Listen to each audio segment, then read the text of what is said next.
Bien, bueno, vamos a comenzar a resolver uno de los parciales de química. Son 10 preguntas. La primera, dadas las siguientes sustancias, ¿sí? Amoníaco, tetracloruro de carbono, cloruro de hidrógeno y hidrógeno diatómico, señales cuáles premisas son verdaderas y cuáles falsas. A. El amoníaco y el cloruro de hidrógeno presentan enlace puente de hidrógeno. ¿Esa es verdadera o falsa?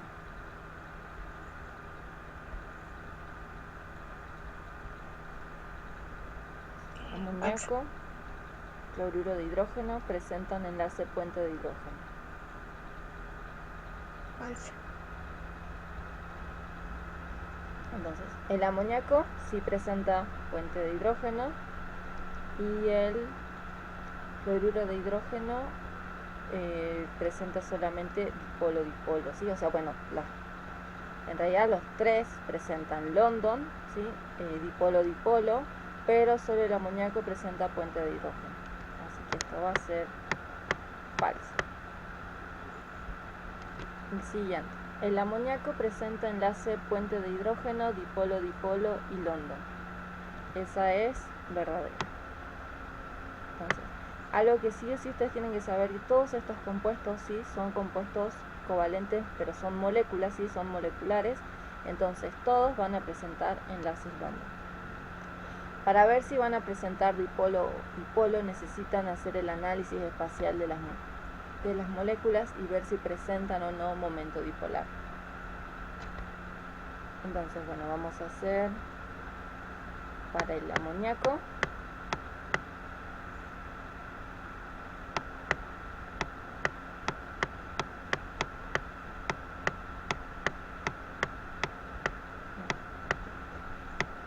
Por ser molécula va a presentar London. Como sí tiene una polaridad, ¿sí? Nosotros vemos que acá hay una polaridad, acá hay polaridad, o vemos que la molécula no va a ser simétrica, entonces decimos que va a presentar un dipolo, ya que el momento dipolar total es distinto de cero. Entonces va a presentar dipolo-dipolo. Y bueno, puente de hidrógeno porque tenemos el enlace nitrógeno-hidrógeno. Bueno, el siguiente. El tetracloruro de carbono y el hidrógeno diatómico presentan enlace London. Vamos a armar la estructura del tetracloruro de carbono. Tenemos el carbono, tiene 4 electrones en su última capa, entonces, y está unido a 4 cloros.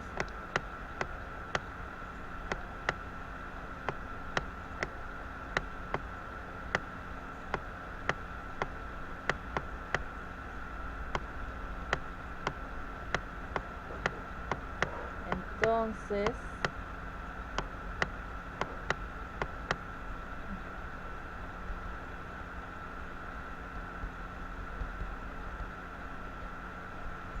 esto tiene que ser así porque estamos haciendo la distribución espacial.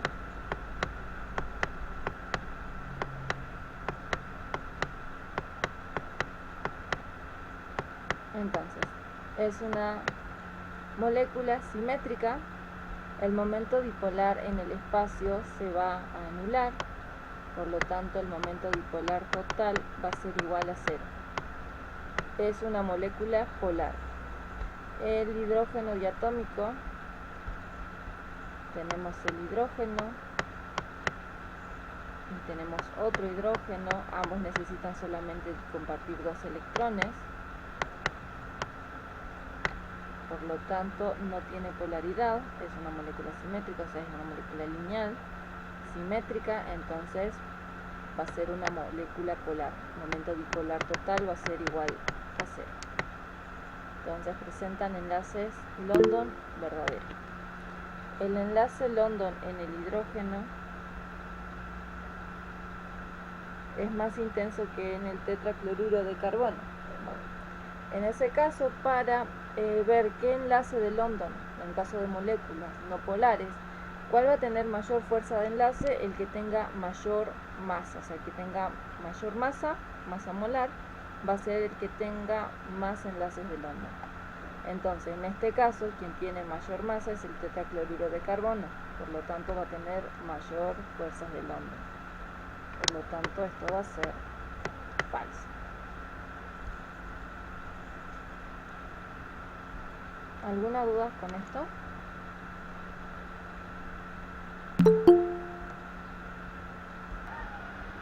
Bueno, el siguiente ejercicio, el punto número 2, nos dice, bueno, hay que seleccionar la respuesta correcta. 5,36 moles de trióxido de azufre tienen, bueno, acá nos dice un mol de átomos de azufre, 32,02 gramos de trióxido de azufre, 2,14 por 10 a la 23 moléculas de trióxido de azufre.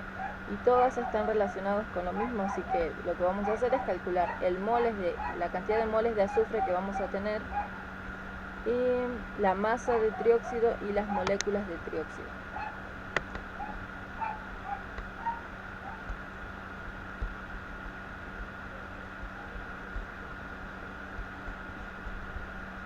En este caso nos dice un mol de átomos de azufre, o sea, 5,36 moles.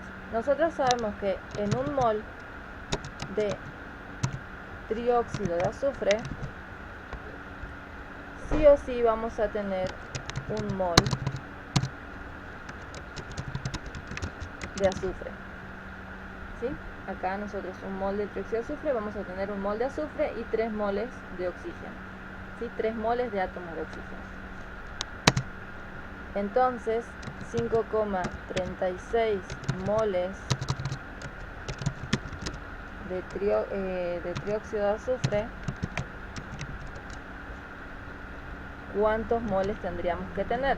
La relación es 1:1, así que si tengo esta cantidad de moles de trióxido, tengo que tener también la misma cantidad de moles de azufre. De todas formas, si lo hacen con regla de 3 simple, va a quedar 5,36 por 1 dividido 1. Entonces, como dije, la relación es 1:1, por lo tanto va a ser 5,36 moles de azufre, ¿sí? Moles de átomos de azufre.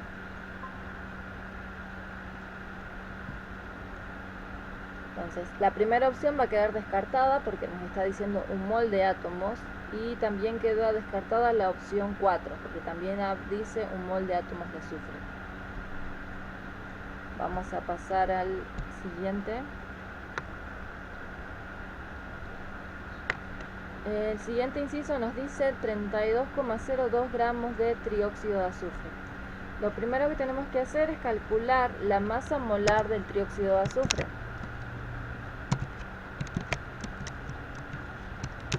La masa molar va a ser igual a 32 gramos mol, lo voy a dejar como 32 gramos, más, sí, me dijeron que es el tema 3, más 3 por 16 gramos.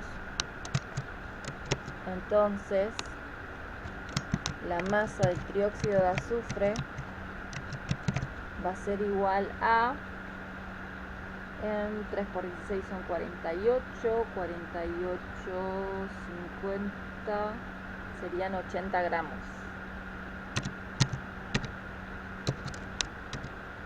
80 gramos mol, ¿sí? O sea que esta es la masa de trióxido de azufre en un mol. Entonces, en un mol de trióxido vamos a tener 80 gramos.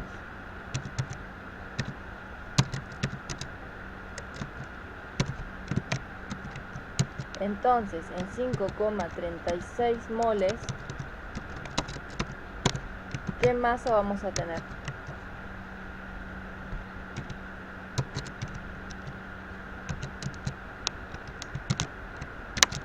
En este caso sí nos va a quedar 5,36 moles de trióxido de azufre por 80 gramos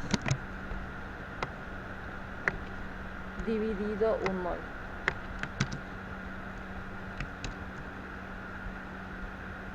Muy bien.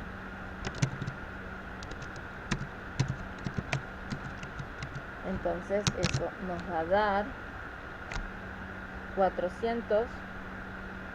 Muy bien. 400,28 gramos de trióxido de azufre. Bueno, considerando las opciones, acá ya nos están dando. Ya habíamos descartado la 1 y la 4, o sea que nos quedaban solamente 2. Por lo tanto, no es necesario seguir calculando. La opción correcta va a ser la opción 2. Y en el caso de que ustedes, bueno, seguimos calculando, pero hasta acá ya sabemos que la opción 2 va a ser la respuesta correcta, ¿sí? Si seguimos calculando, nos dice que vamos a tener 3,23 por 10 a la 24 moléculas. En ese caso también hacemos lo mismo. Sabemos que en un mol tenemos un número de Avogadros. Entonces, en un mol de trióxido de azufre, ¿sí? En realidad en un mol de cualquier compuesto vamos a tener el número de Avogadro de moléculas, 6,02 por 10 a la 23 moléculas. Entonces, en 5,36 moles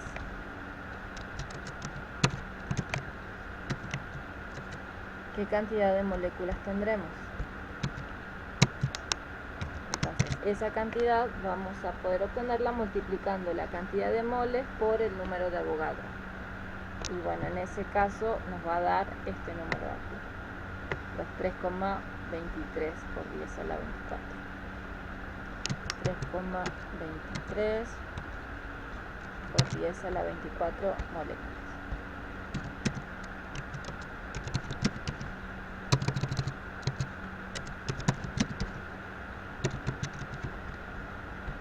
Bien. Entonces, hasta ahora habíamos visto acá, punto 1, falso, verdadero, verdadero, falso. Punto número 2, la opción correcta era el inciso 2. Vamos a pasar al ejercicio número 3. El ejercicio número 3 es un problema de soluciones. Nos pregunta, ¿cuál es la molalidad de una disolución de 3,20 gramos de, esto es metanol, en 200 gramos de agua? Y acá nos están dando las masas atómicas relativas. Bueno, ¿qué era la molalidad? ¿Sí? La molalidad es una unidad de concentración que significa el número de moles del soluto en 1 kilogramo de solvente. Entonces, en este caso, como nos dice que es una disolución de metanol en 200 gramos de agua, entonces el metanol, que es el que tenemos en menor cantidad, va a ser el soluto y el agua va a ser el solvente. Entonces, como es solo regla de 3 simple, nosotros vamos a decir, necesitamos sí o sí pasar estos 3,20 gramos de metanol a número de moles. Eso lo vamos a hacer con la fórmula del número de moles es igual a la masa del compuesto dividido la masa molar. Si no, lo hacen con regla de 3 simple, ¿sí? La masa que tenemos es 3,20 gramos y la masa molar del metanol lo tenemos que calcular.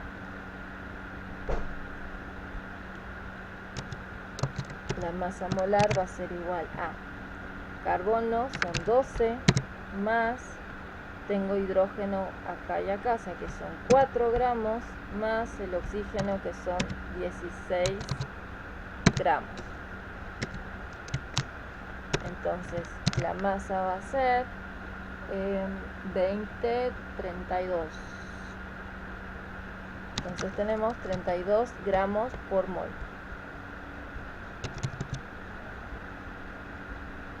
Vamos a tener 32 gramos por mol. Entonces, el número de moles va a ser 3,20 dividido 32.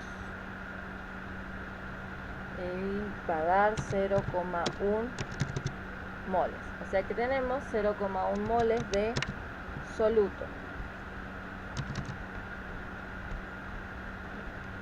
Ahora vamos a hacer la regla de 3 simple. Tenemos 0,1 moles de soluto en 200 gramos de agua. Esto lo podemos dejar en gramos o si no lo podemos pasar a kilogramos, ¿sí? Lo voy a dejar como 0,2 kilogramos, pero si lo pondríamos como 200 gramos sería lo mismo. Y necesito saber la cantidad de moles del soluto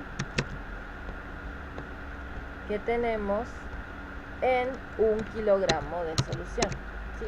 Y si no, acá ustedes dejaban como 200 gramos y acá en vez de ser 1 kilogramo serían 1000 gramos, que es la misma relación. Entonces tendríamos 0,1 por 1 dividido 0,2.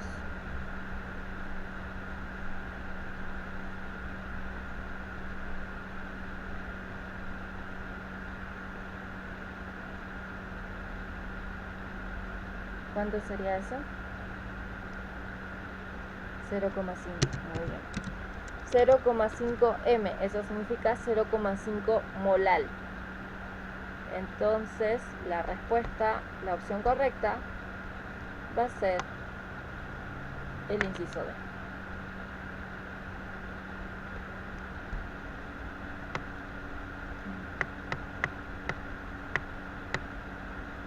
Vamos a pasar al siguiente ejercicio. El siguiente ejercicio, el punto número 4, dice: seleccione la opción que tenga los nombres correctos de los siguientes compuestos. En este caso es un poco más sencillo porque nos están dando las diferentes, las fórmulas químicas. Entonces lo que nosotros podemos hacer es, con los estados de oxidación, ver con qué valencias está trabajando, y con eso solamente tendríamos que ver las terminaciones oso, ito o ico, ato o uro, hídrico, ¿sí? Entonces lo que vamos a hacer es ver los estados de oxidación con el que está trabajando cada uno de los compuestos. Tenemos el oxígeno. El oxígeno, cuando tenemos un compuesto ternario, siempre trabaja con el estado de oxidación -2. Como tengo 4 átomos de oxígeno, esta carga total negativa va a ser de -8. Necesitamos ver el cobre. El cobre tiene dos valencias, tiene la valencia 1 y la valencia 2. Si nosotros probamos con la valencia 1 primero, yo tengo un solo átomo de cobre, por 1 me va a dar 1. Eso significaría que el azufre sí o sí tiene que trabajar con su valencia +7, y el azufre no tiene valencia +7. Entonces ahí deducimos que el cobre está trabajando con su valencia 2.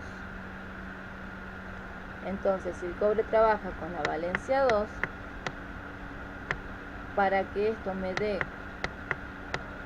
carga total 0, necesito que el azufre trabaje con su estado de oxidación +6.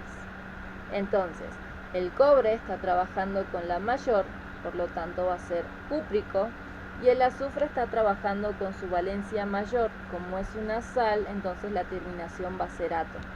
Entonces tendríamos sulfato cúprico o cualquiera de estas dos opciones, ¿sí? Así que pasamos al siguiente.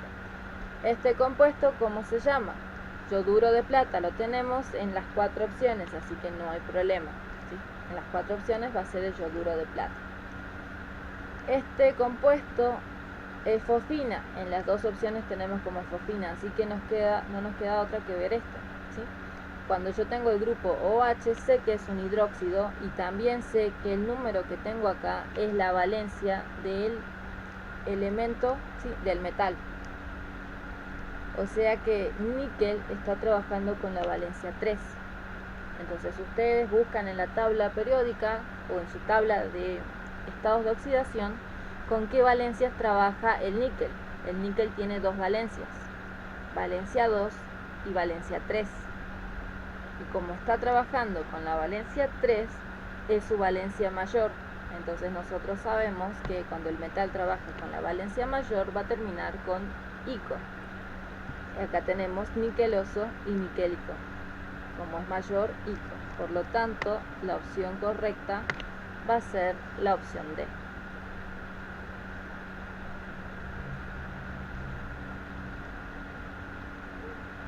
¿Alguna duda con este ejercicio?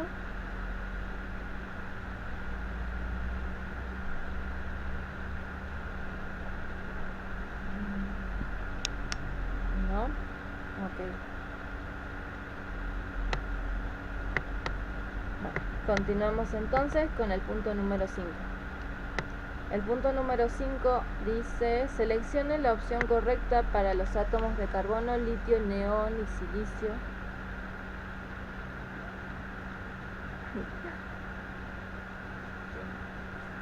Qué bueno. Vamos con el 5, ¿sí? Dice: seleccione la opción correcta para los átomos carbono, litio, neón y silicio. Entonces, ordénelos según energía de ionización creciente. Entonces, ustedes abren su tabla periódica, ubican, ¿sí?, cada uno de esos elementos. Tenemos el litio en el grupo 1, periodo 2. Tenemos el carbono en el periodo 2, grupo 4A o grupo 14. Tenemos el neón en el grupo 18 o el grupo de los gases nobles, ¿sí?, pero está en el segundo periodo. Y tenemos el silicio que está en el periodo 3 y también forma parte del grupo 4A o grupo 14. Entonces, hay que ordenarlos según energía de ionización creciente. Entonces ustedes, una vez que ubican en la tabla periódica, saben que la energía de ionización en la tabla periódica aumenta hacia la derecha y aumenta hacia arriba.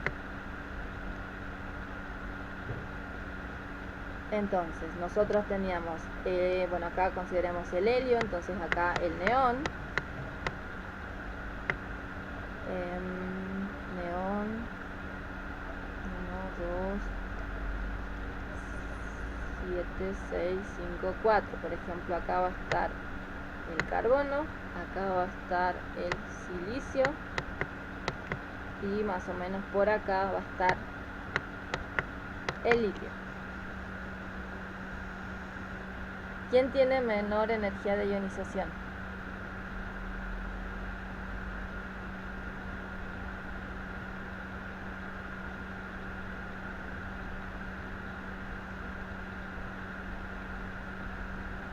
Ok, luego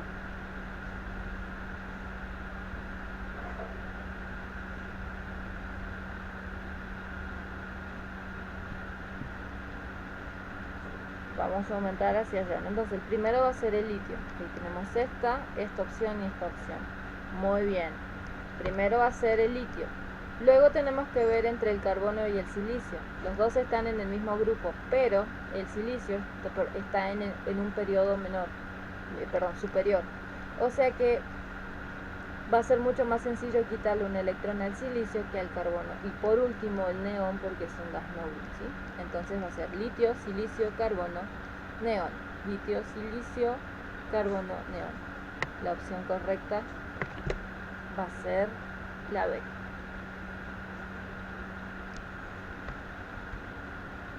Bien, pasemos entonces. El punto número 6. Analice si es posible que existan en un átomo electrones con los números cuánticos listados a continuación. Bueno, recuerdan que la cuaterna o el grupo de números cuánticos que nosotros tenemos, o la configuración de números cuánticos, el primer número que vamos a tener es n, el nivel principal o el nivel de energía. Luego tenemos el L, ¿sí? El número secundario azimutal. Y luego tenemos el M, el número cuántico magnético, o que nos da la orientación. Y por último, el número cuántico de spin, que nos va a dar el sentido del electrón. Entonces, nosotros sabemos que N tiene que tomar valores sí o sí desde el 1 hasta el 7. Puede tomar cualquier valor desde el 1 hasta el 7. Entonces, acá tengo 1, 2, 2 y 0. Esta opción, la opción D, queda completamente descartada porque N no puede tomar el valor 0. Luego tenemos el valor de L. L depende del valor de N y solamente va a tomar los valores desde 0 hasta N menos 1. O sea que sí o sí depende de qué valor tiene N. Entonces L siempre va a ser un valor menor que N. No puede ser mayor ni igual. Y el L tampoco puede ser negativo. Por lo tanto, quedan descartadas esta opción y también queda descartada esta opción, porque el L no puede ser igual al N. Y por descarte nos quedaría solamente esta opción. Pero bueno, si no consideremos de todas formas, veamos y lo analicemos a cada uno para que sea más entendible, ¿sí? Para este caso nosotros decimos N es igual a 1. Si n es igual a 1, L tiene que tomar los valores 0, nada más, ¿ven? Solo puede tomar el 0 y acá tenemos 1, por lo tanto se descarta la opción. Para este caso,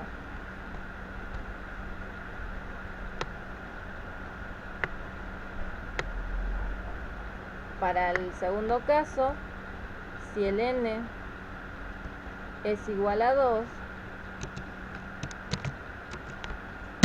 el L va a tomar los valores 0 y 1.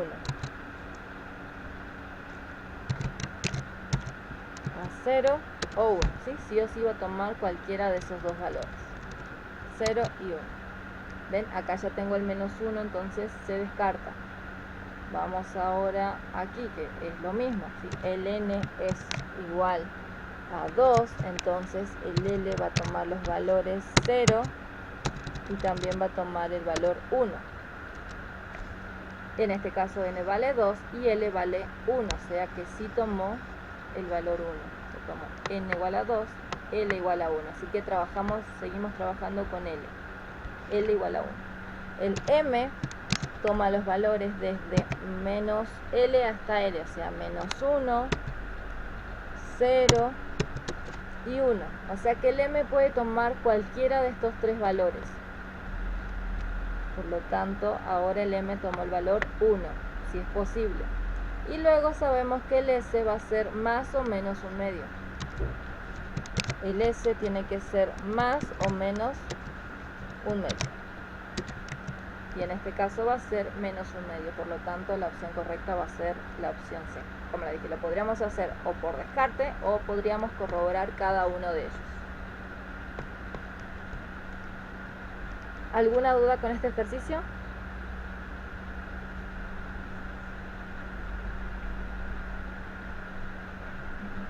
¿No? Ok. No, bien. Pasamos al ejercicio número 7. 7, ¿verdad? Ah, sí, 7. Dados los siguientes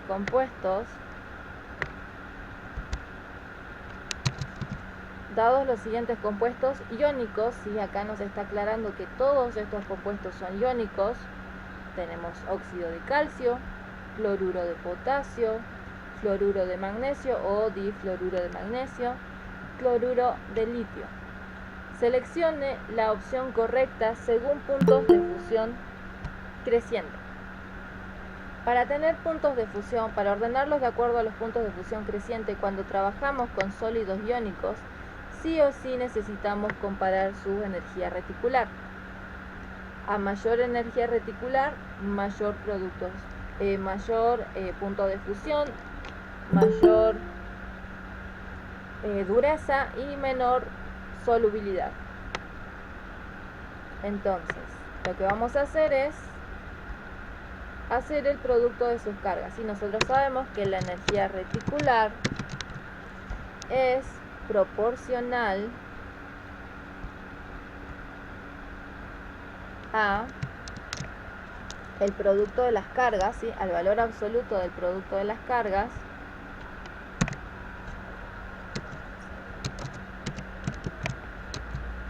la carga del catión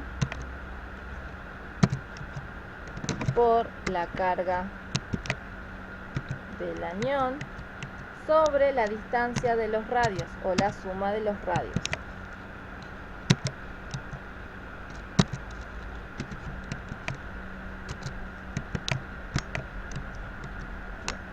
Y yo les había dicho que a mayor energía reticular,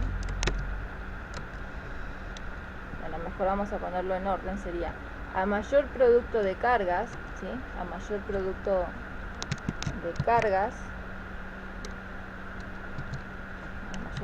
de cargas, entonces vamos a tener mayor energía reticular. Y si tenemos mayor energía reticular, entonces tendremos mayor punto de fusión, mayor dureza y vamos a tener menor solubilidad.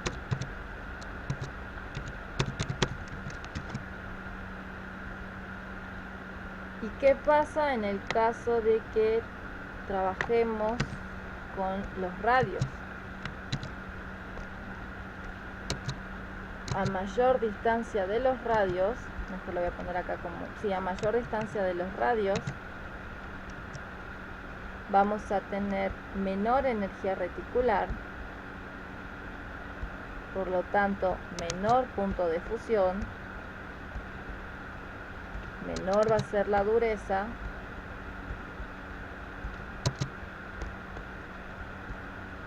y mayor va a ser la solubilidad, ¿sí? Si no, acá ustedes lo consideran como a menor distancia o menor radio, entonces mayor energía reticular, mayor punto de fusión, lo pueden considerar con el mayor o con el menor, va a ser lo mismo. ¿Por qué? Porque el producto o la distancia de los radios tiene que ser inversamente proporcional a la energía reticular. Si esto es mayor, la energía reticular va a disminuir. Si esto es menor, la energía reticular va a aumentar.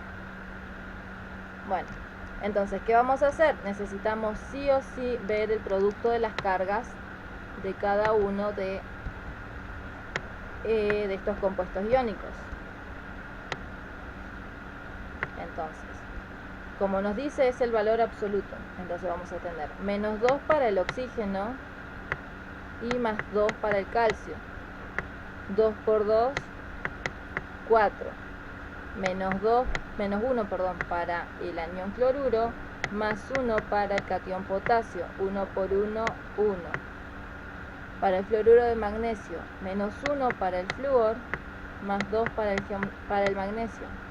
2 por 1, 2.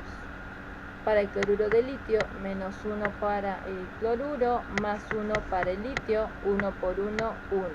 Entonces, como nos dice con puntos de fusión creciente, necesitamos buscar del menor al mayor.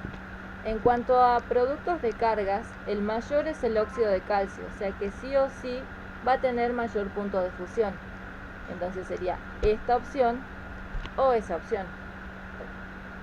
Luego tendríamos que tener al magnesio. También lo mismo, las dos opciones nos están dando al magnesio con el punto de fusión siguiente con respecto al calcio, al óxido de calcio.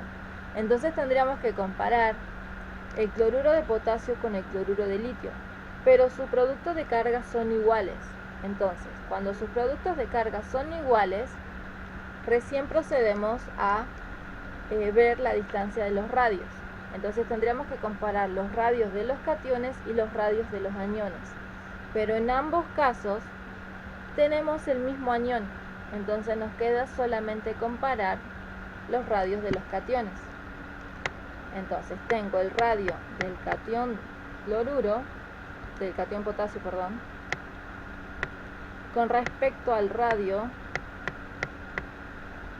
del catión litio, radio iónico del catión litio. ¿Cuál es mayor? ¿Cuál de esos dos, potasio y litio, búsquenlo en la tabla periódica, cuál de esos dos tiene mayor radio?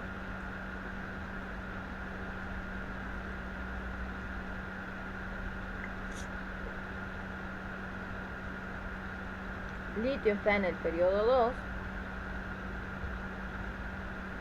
potasio está en el periodo 4. Nosotros sabemos que el radio iónico, ¿sí?, para cationes aumenta hacia la izquierda, ¿sí?, pero esta parte solamente estoy analizando cationes, pero no importa cuál de todos sean aniones o cationes, ¿sí?, el radio iónico aumenta hacia abajo, porque en ese sentido aumentan los niveles de energía. Entonces yo tengo el litio por aquí y el potasio por aquí. Entonces, ¿quién va a tener mayor radio? El potasio. Y yo sé que a mayor radio, menor va a ser la energía reticular. Si menor es su energía reticular, menor va a ser su punto de fusión. Por lo tanto, si tenemos que ordenar, primero sería el cloruro de potasio, después el cloruro de litio, el fluoruro de magnesio y el óxido de calcio. O sea que la opción correcta es la B. ¿Se entendió chicos?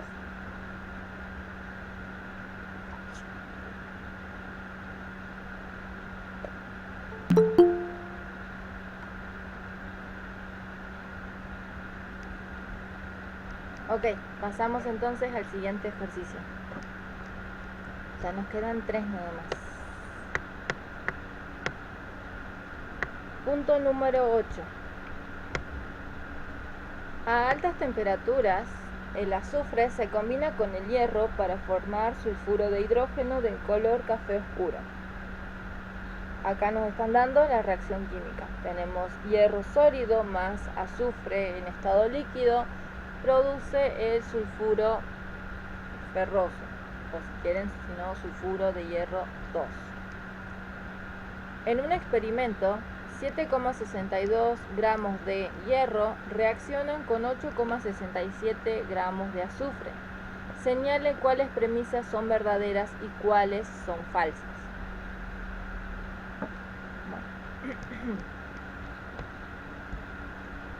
Vamos a de nuevo colocar la reacción, vamos a copiar nuevamente la reacción. Necesitamos balancearla, pero no hay ningún problema porque no necesita igualarse.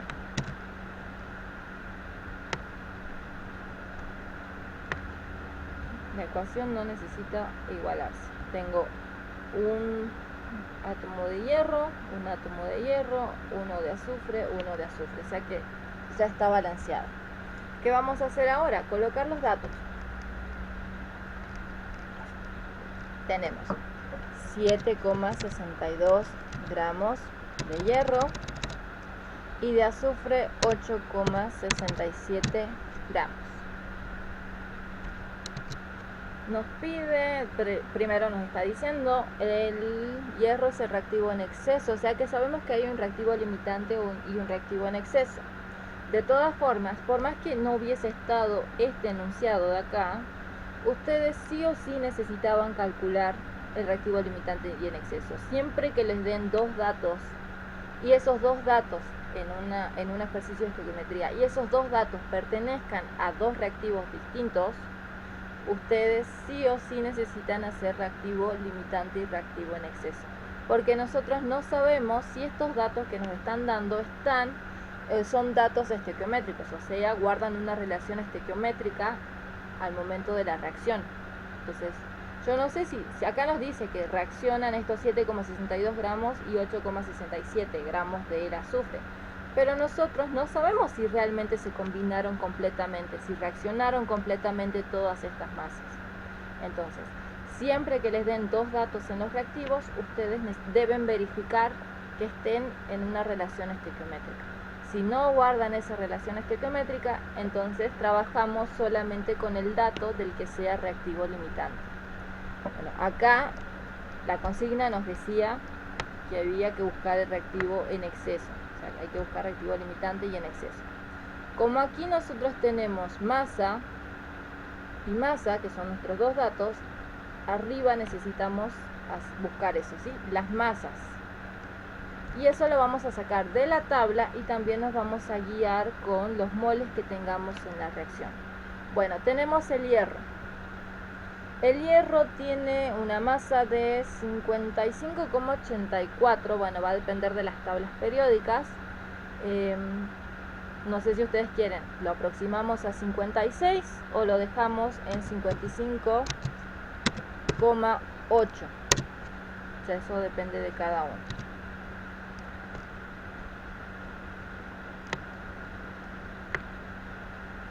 Ok, lo trabajamos con 56 entonces. Por aproximación lo dejemos en 56 gramos. Bien, entonces acá tengo 56 gramos, el azufre tiene 32, ¿sí?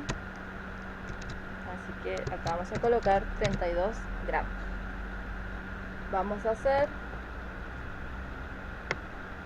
la regla de 3 simple. Como nosotros para hacer una regla de 3 simple sí o sí necesitamos 3 datos, o sea, 2 que vamos a sacar de la tabla y de la reacción y el otro dato que nos está dando el ejercicio, así que vamos a hacer X. Ustedes eligen cuál hacer X.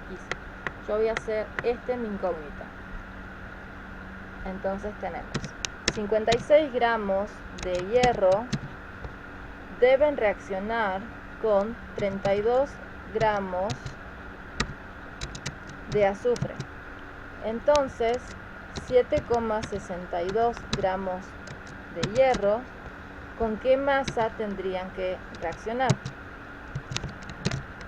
Entonces X va a ser igual a 7,62 gramos de hierro por los 32 gramos de azufre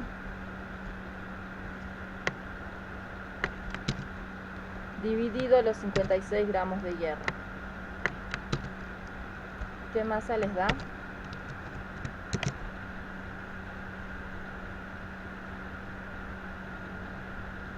7,62 por 32 dividido 56, 4,35.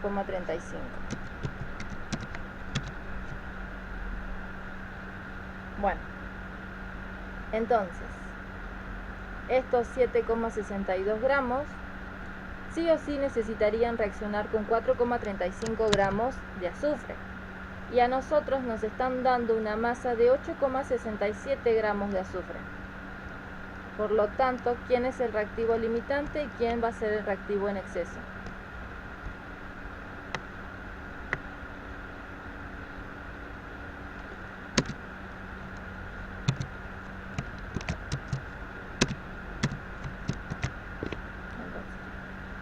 El limitante va a ser el hierro,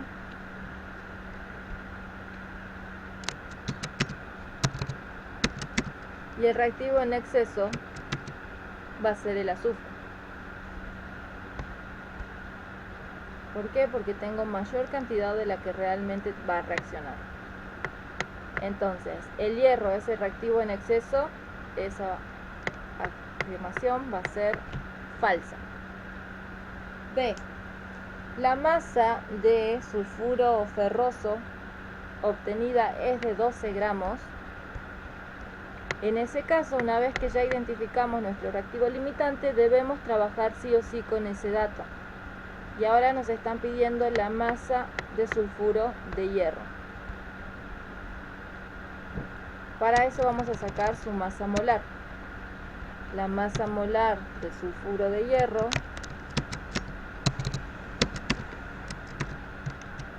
va a ser igual a los 56 del hierro más los 32 gramos del azufre. Vamos a tener 88 gramos mol. Entonces vamos a dejar en un mol, porque acá tenemos un mol, entonces en un mol vamos a tener 88 gramos.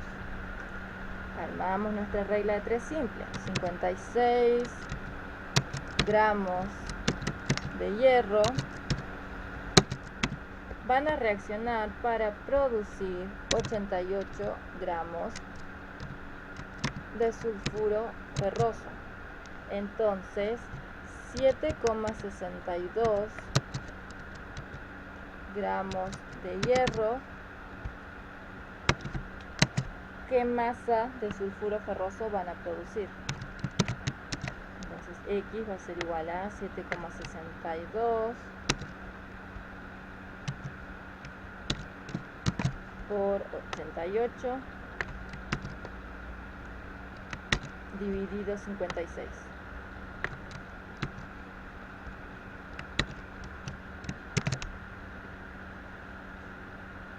¿Qué masa les da?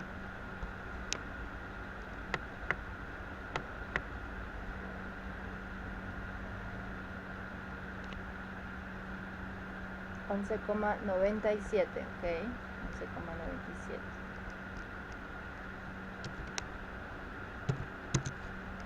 11,97. $11,97 gramos.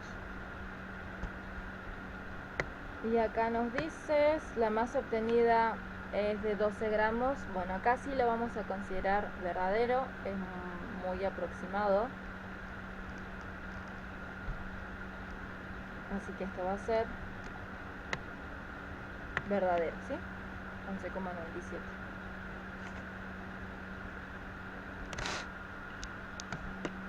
El C, con un rendimiento del 50%, se obtienen 3 gramos de sulfuro ferroso. Nosotros ya sabemos que con estos 7,62 teóricamente se tendrían que producir estos, bueno, lo vamos a considerar 11,97 o estos 12 gramos de sulfuro ferroso.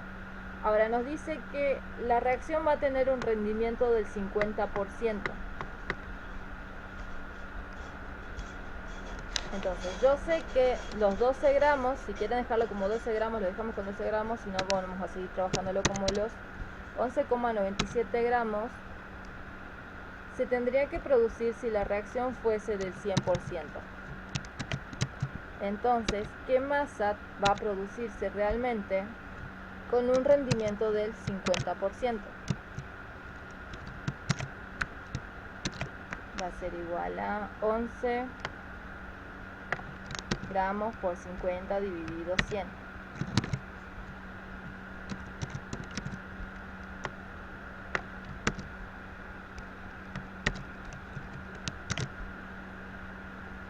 Aquí nos va a dar aproximadamente 6, ¿sí? Nos va a dar 5, algo, aproximadamente 6. Hacemos 11, esto por 0,5 o por un medio. Y nos va a dar casi 6, ¿sí? Aproximadamente 6 gramos. Acá nos dice, con un rendimiento del 50% se obtienen 3 gramos de sulfuro ferroso. Eso va a ser falso. El D, sobra del reactivo en exceso 4,31 gramos. Nosotros vamos a calcular esto, ¿sí? O sea, cuánto va a ser la cantidad que nosotros tengamos en exceso. En este caso va a ser en masa. La masa que vamos a tener en exceso va a ser igual a la masa que nos dieron, son los 8,67, menos la masa que nosotros sabemos que va a reaccionar completamente, 4,35 gramos, y esto sí nos da 4,32, pero bueno, eso va a depender de también las unidades que las profes hayan manejado, ¿sí? 4,32, 4,31 gramos se aproxima, así que eso va a ser verdadero.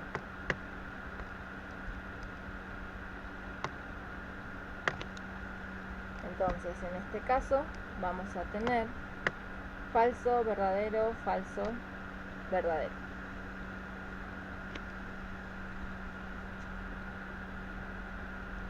Bien. ¿Se entendió, chicos, este ejercicio?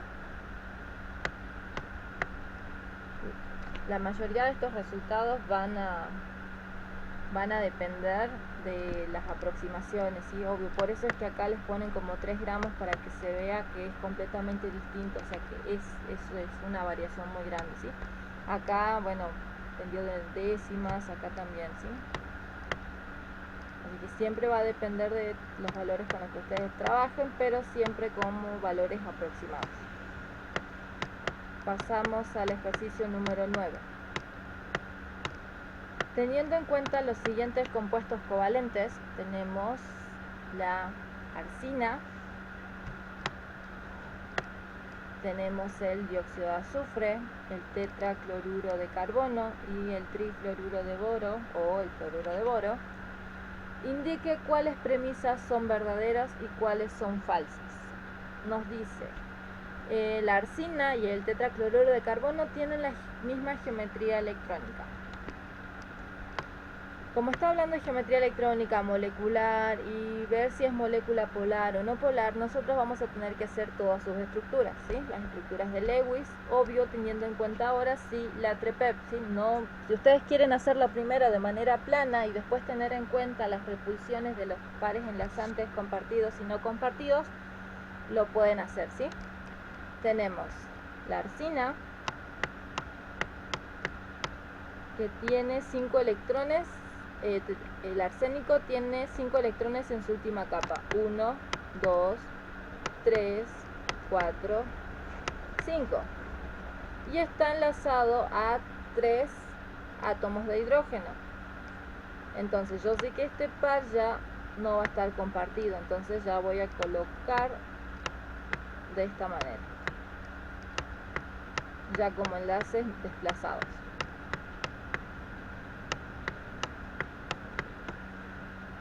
Esta va a ser entonces la arsina. ¿Qué geometría molecular va a tener? Geometría electrónica, perdón. Para la geometría electrónica tengo que tener en cuenta los pares de electrones enlazantes y no enlazantes. Tetraédrica, así tengo 1, 2, 3 y 4, por lo tanto va a ser tetraédrica. Bien. Geometría molecular.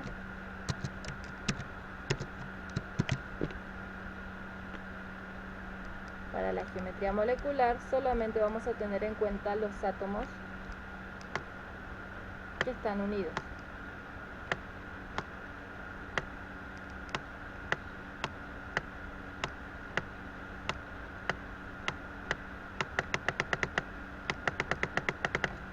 Así que va a ser piramidal.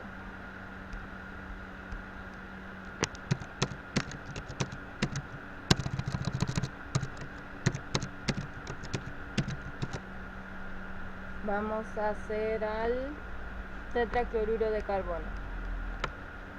Bueno, eso ya lo hicimos al inicio del punto 1, así que ya sabemos cómo va a quedar. Sí, tenemos carbono, tiene 4 pares de electrones y como ya sabemos lo vamos a tener que dibujar en el espacio.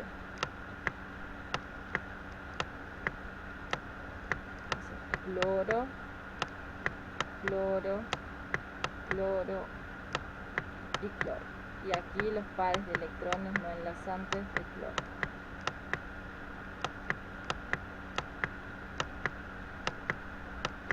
Bien. ¿Qué geometría electrónica va a tener?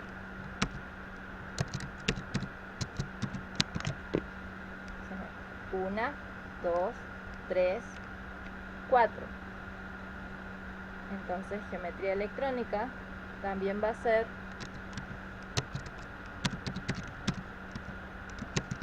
tetraédrica, pero su geometría molecular va a ser también tetraédrica.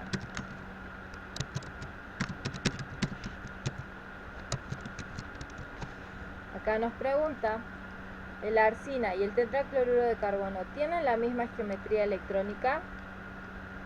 ¿Verdadero o falso?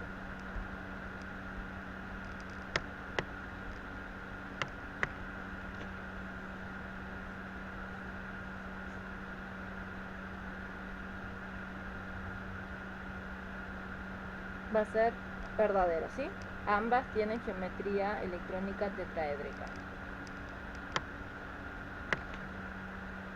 Luego nos dice, la única molécula no polar es el trifluoruro de boro. En este caso nosotros ya analizamos y el tetracloruro de carbono es una molécula no polar, ¿sí? Es simétrica, ¿sí? Por lo tanto su momento dipolar va a ser igual a 0, o sea, el momento dipolar total va a ser igual a 0. Por lo tanto va a ser una molécula no polar.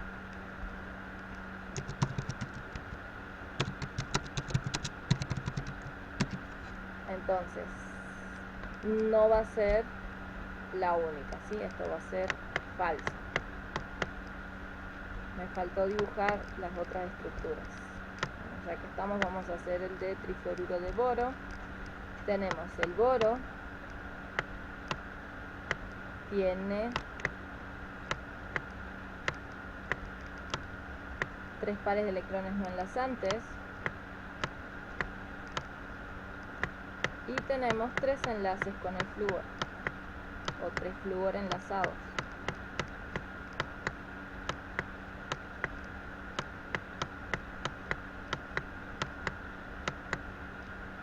Es una molécula simétrica, geometría electrónica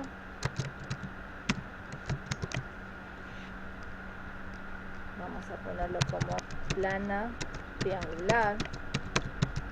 Recuerden que también se la puede llamar trigonal plana, plana triangular, y la geometría molecular también va a ser plana triangular.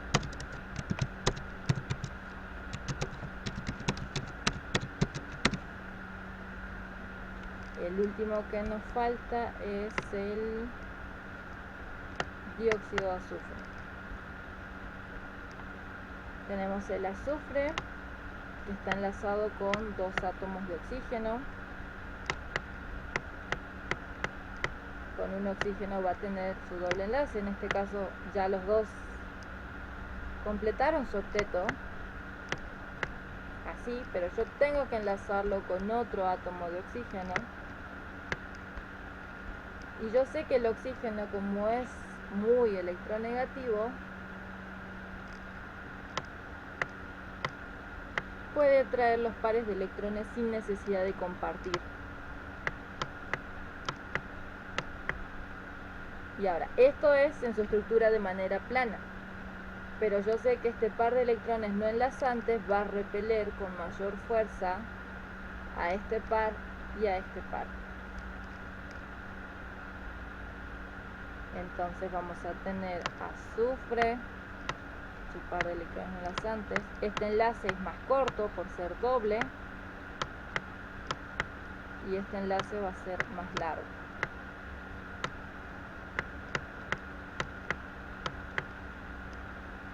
Entonces, en cuanto a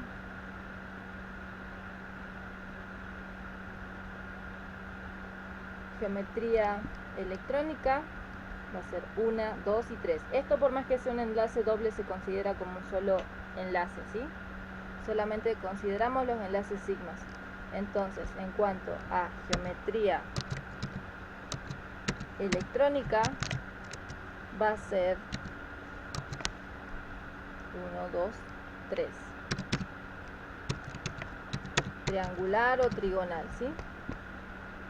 Pero en cuanto a geometría molecular, va a ser angular.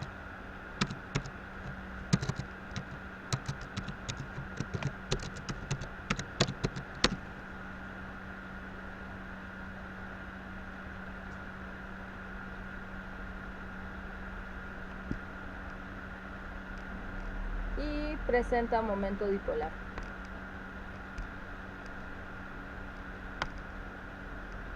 El momento dipolar total va a ser distinto de 0.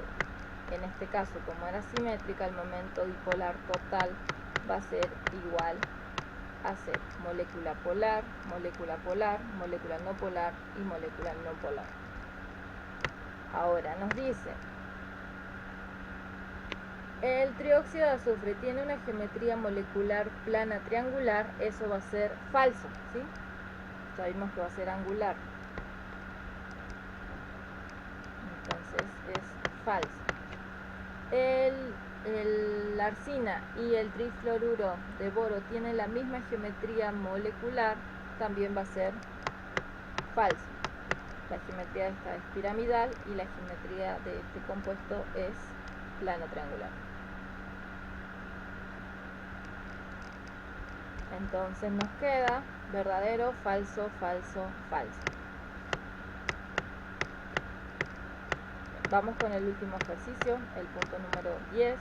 Nos dice, un recipiente de 2,3 litros contiene un gas cuya masa molar es de 49,73 gramos mol a una presión de 760 milímetros de mercurio y una temperatura de 27 grados centígrados.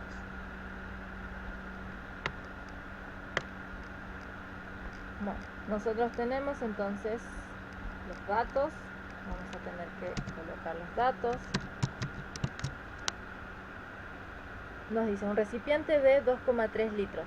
Como sabemos que contiene un gas y los gases ocupan el volumen del recipiente que los contienen, el volumen va a ser igual a 2,3 litros. Cuya masa molar es 49,73 gramos mol.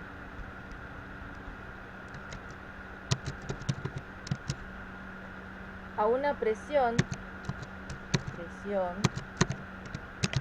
igual a 760 milímetros de mercurio, lo vamos a pasar a atmósfera, ¿sí? Una atmósfera son 760 milímetros de mercurio,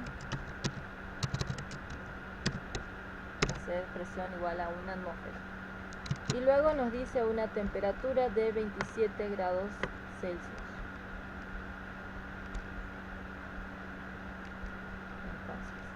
Temperatura igual a 27 grados centígrados.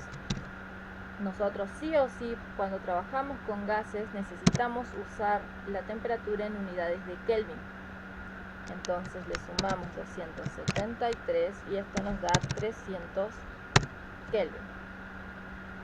El otro dato que nosotros siempre vamos a tener es la constante de los gases, 0,082 atmósfera litro sobre mol Kelvin.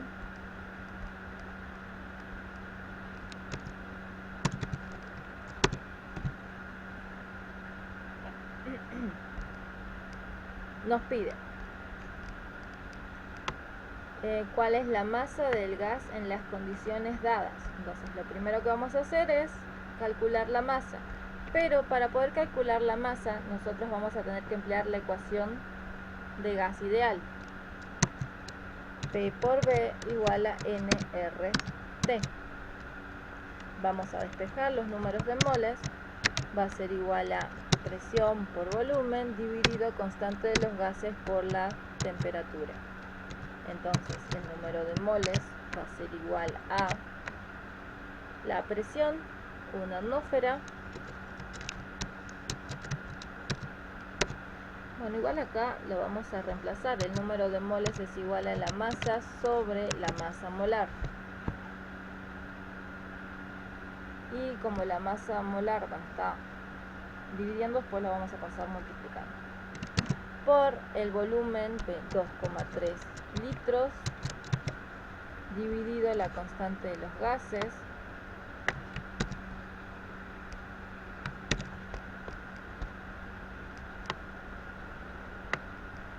por la temperatura, que son 300 Kelvin.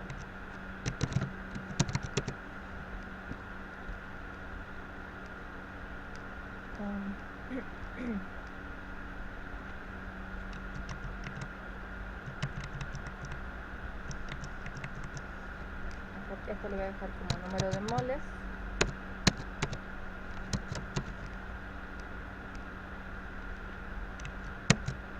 Entonces el número de moles que nosotros tenemos va a ser atmósferas con atmósferas se van, litros con litros se van, Kelvin con Kelvin se va. Moles, que es denominador del denominador, va a pasar al numerador. Tenemos entonces 2,3 dividido 0,082 por 300. Da aproximadamente 0,093 moles. Entonces, ¿cómo vamos a sacar la masa? Nosotros sabemos que el número de moles es igual a la masa sobre la masa del compuesto sobre su masa molar. Entonces, la masa va a ser igual a el número de moles por su masa molar. El número de moles es 0,093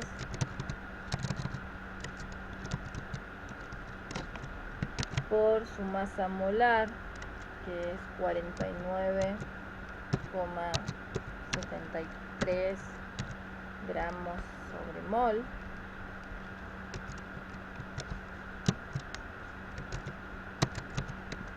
Entonces, ¿cuál va a ser el valor de la masa?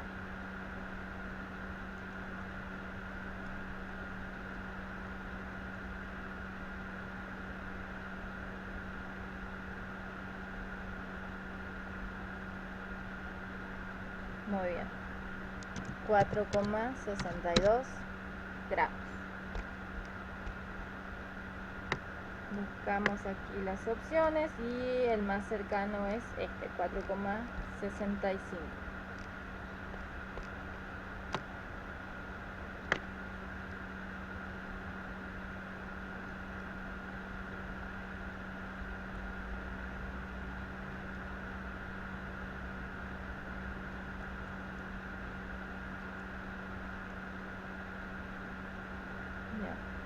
Pasamos a el siguiente. Nos dice calcule la densidad del gas en gramos por litro. ¿A qué es igual la densidad?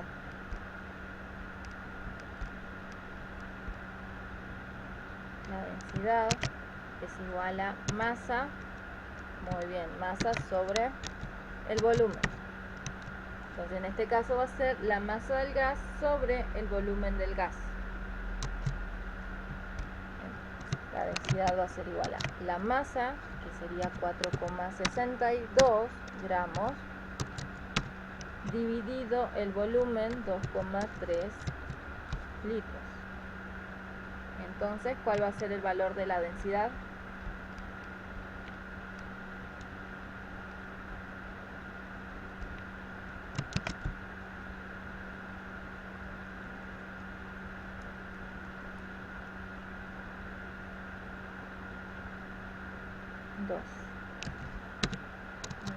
Dos gramos por litro.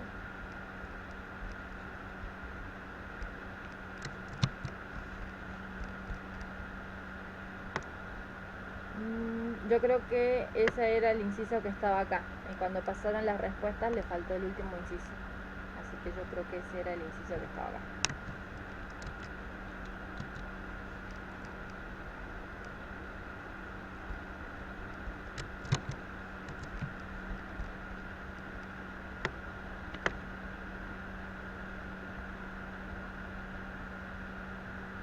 No sé si ese inciso lo tenían como 2 o lo tenían como 2,02.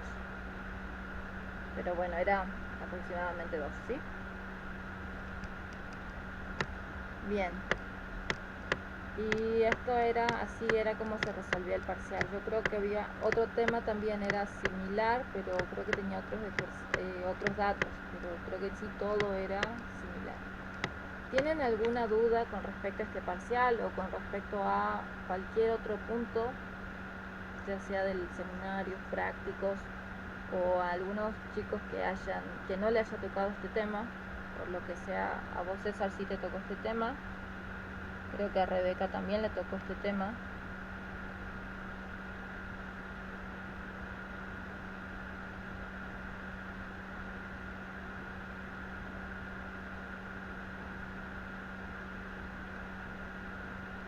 No sé, Janina. Florencia, ¿a ustedes qué tema les tocó?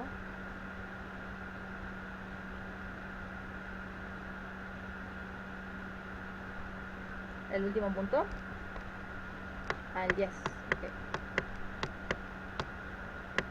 A ver, ahí se me enteró.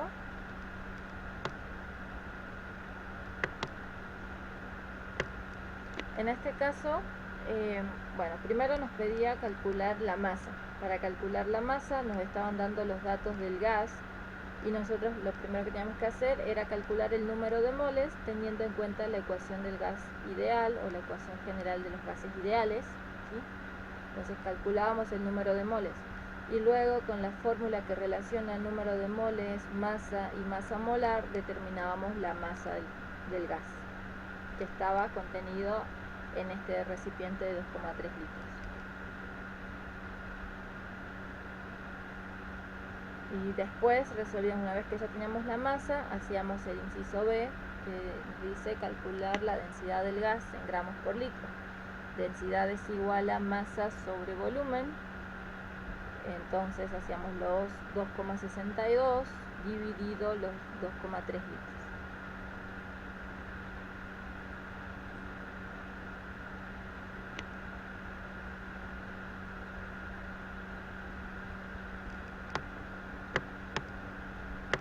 Bien.